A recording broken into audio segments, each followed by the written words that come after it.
This video kind of has two parts. One, we're going to discuss what the biconditional is, and then we're going to look at the law of syllogism.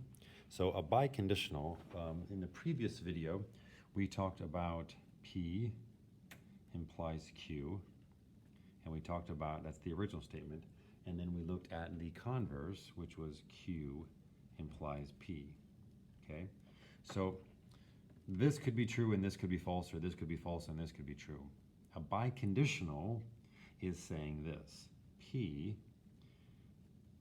double arrow Q, and this would be P if and only if Q.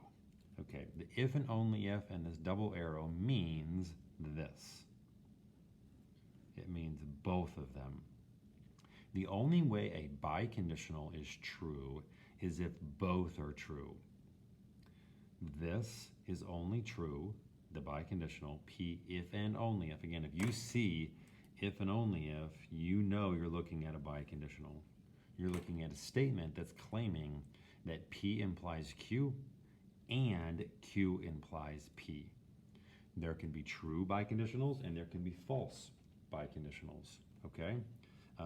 Biconditionals are used all the time. We use them to define things, but the Pythagorean theorem is a true biconditional. And I'm going to shorthand this a little bit, but it's going to say that if you have a right triangle has a 90-degree angle. So if you have a triangle, a right triangle, then we know the Pythagorean theorem is true. But we also know that if you can show me that this is a true statement, that also proves that it must be a right triangle.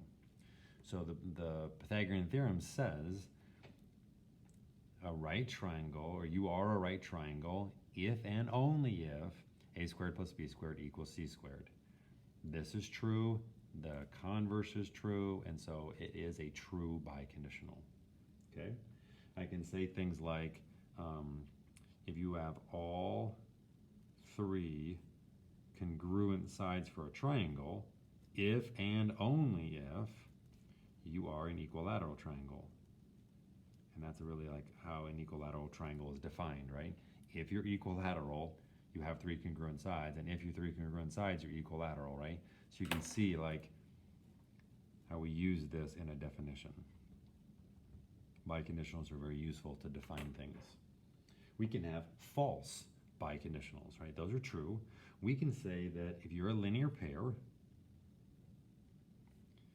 that implies you are adjacent.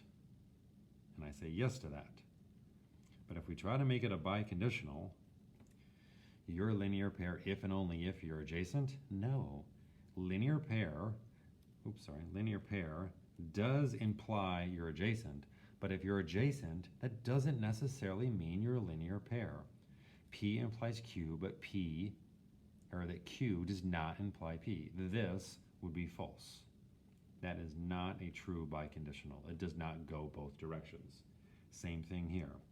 If you are vertical, if you're a vertical angle, then you're congruent. Well, it goes that way, but does it go both directions? And the answer is no. If you're vertical, then you're congruent, but if you're congruent, that doesn't mean you had to be in vertical. There's lots of other congruent angles. So this is also a false biconditional. The biconditional of if and only if means it has to go both directions. P implies Q, and Q implies P. So I gave you kind of two true biconditionals with if and only if, and then this one is false. They only worked in one direction. Okay, now let's talk about the law of syllogism. And the law of syllogism, I'm going to use letters because it pretty much says this: if P, then Q, what's connecting those events, Q implies, let's say, R, and let's say R implies D. Right, so these are four different events: Q, P, R, and D. And what I'm saying is, if P, then Q, if Q, then R, but if R, then D, and then the law of syllogism says, well, if P implies Q and Q implies R and R implies D, then really P implies D. Okay, let's go through and there's a whole bunch of funny examples. I think there's a Monty Python video, there's cable commercials that you're going to look at for law of syllogism, but here's kind of an example, okay? If you drive fast, then eventually you're going to get a ticket. If you get a ticket, your parents are going to be upset. If your parents are upset, you're going to lose your Xbox. So, what conclusion can we draw from that? The law of syllogism would say that if you drive fast, you're going to lose your Xbox.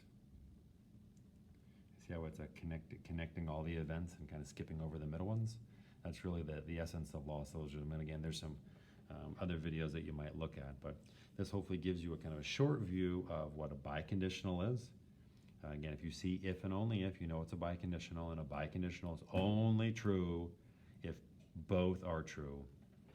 And then the law of syllogism is just one of the ways we connect different events. One of the things that's nice about the way I wrote it is I wrote it in a nice order, right? P, then Q, and Q, then R, and then R, and then D. And so it kind of just went from the first down to the last. Remind yourself, I'm not always going to write them in the right order. You have to figure out what event is first and what event is last based on this, right? And so it was like P was first, then Q, then R, and then D. And again, I was nice that I wrote them in that order, but the sentences could have been written in any order. I could have started out with upset means the Xbox, ticket means upset, fast means ticket.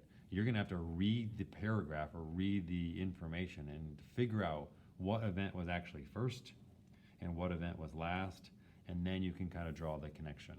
So don't think just because they wrote it in this order that it's always this one and this one. Okay, so just be careful.